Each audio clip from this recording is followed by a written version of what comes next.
Today, we're looking at something quite interesting happening in South Korea. It's about Parents' Day gifts. Seems like there's a shift away from the really expensive flower arrangements towards more budget-friendly options, carnations especially. That's exactly it. We've been looking into some material discussing this exact shift. It's a fascinating look at how traditions kind of evolve, isn't it? Especially with economic changes. Okay, right. So let's try and unpack this. Our goal today is basically to figure out why this is happening, who's driving this trend, and maybe what it tells us about cultural shifts or economic pressures in Korea. Well, one of the first things that jumps out from the sources is the rise of discount retailers. Daiso is mentioned specifically. It seems to be a really popular spot now for Parents' Day gifts. The Daiso. Yeah. For flowers. That's a bit unexpected. It is, yeah. What's the big draw? The sources mention price, obviously, but also decent quality. Is it really that simple? That seems to be a huge part of it. Affordability, yes, but also this perception of, pretty good quality for the price.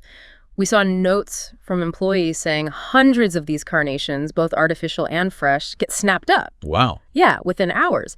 And it's not just one group buying them either. It's like students, young adults, even middle-aged people. So a really wide appeal then. Definitely. It shows how these big box stores, these discount chains, they're becoming major players for holiday flowers now. Which must be quite a change from traditional flower shops dominating that market. Absolutely. And it signals a shift in consumer behavior, too. It seems the focus is more on the carnation itself as the symbol, the gesture, rather than how fancy or expensive the whole arrangement is. Right. So maybe people prefer putting their money towards the main gift. Yeah. Or maybe just giving cash. Exactly that. The sources suggest people are prioritizing spending on other gifts, or often, yes, cash. We saw that supermarkets are also seeing higher sales of these sort of moderately priced carnations. Reinforcing that trend. It's all pointing towards being more cost-conscious. Okay, but what does this mean for the traditional florists? They must be feeling this. Oh, definitely. The sources report a drop in carnation trade volume for wholesalers, year-over-year decline. Ouch. Yeah. And florists themselves are apparently cutting back on how many carnations they stock. They're anticipating weaker demand, basically.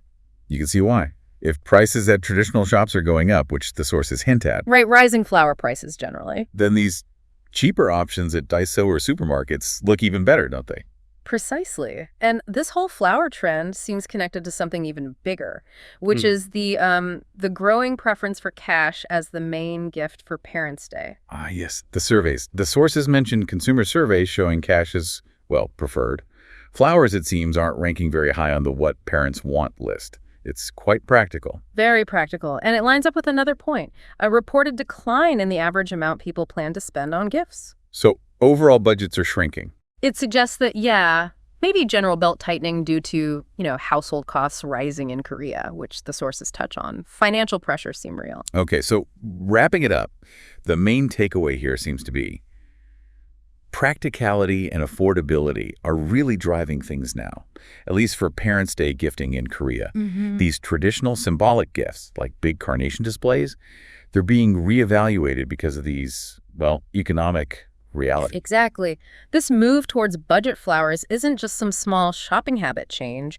It really reflects these bigger economic forces at play, and maybe a shift in focus more towards the practical value of a gift over just the symbolic gesture. It really makes you think, doesn't it? You wonder if this trend tells us something about the future of gift giving in other places facing similar economic pressures. Yeah. Practicality starting to win out over sentimentality more broadly.